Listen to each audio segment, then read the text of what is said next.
to the present day. I think basically most people will be doing portraits of Buhari because Buhari is the new president that is coming in. But this exhibition has taken us back to 1960, from Tafawa Balewa up to Goodluck and the future next in government in the next couple of days. Mr. Buhari seized power in a 1983 coup, only to be ousted 18 months later by another general. Since then, President-elect Buhari has declared himself a convert to democracy, running and losing several elections, but always coming back for more on a ticket of cleaning up Nigeria's politics.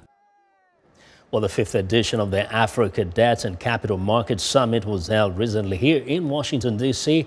Organized by London-based African Bank magazine, the summit brought together top African and international stakeholders operating in the continent's financial markets.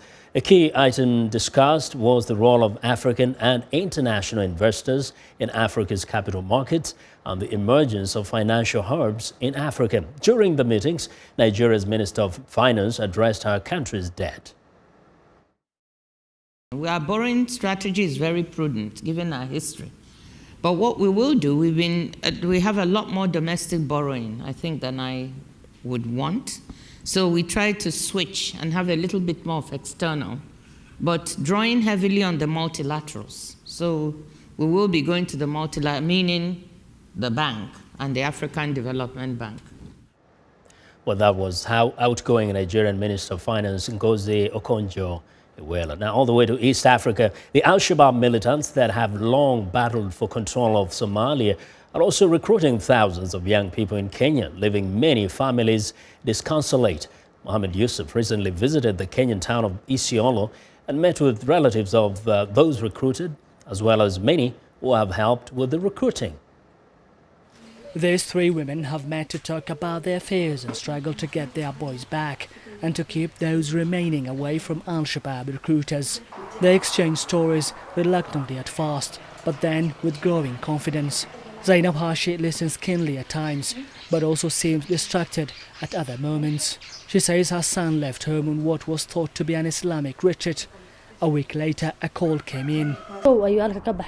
He left here on the first day of this month. He was with 4 other boys. Some of the boys called. They said they were in Liboy. I asked, why didn't he call us? They said he was afraid, but he was fine.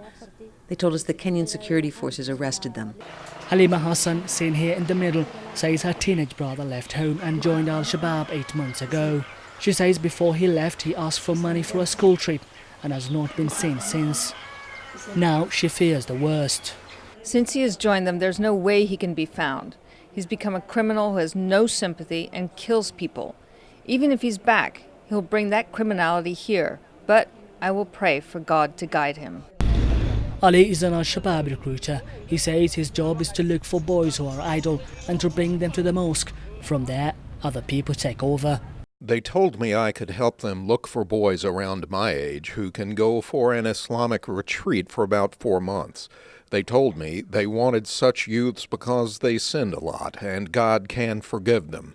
I heard the boys whom I took to the mosque for Islamic teaching went to Al-Shabaab, and their story ended just like that.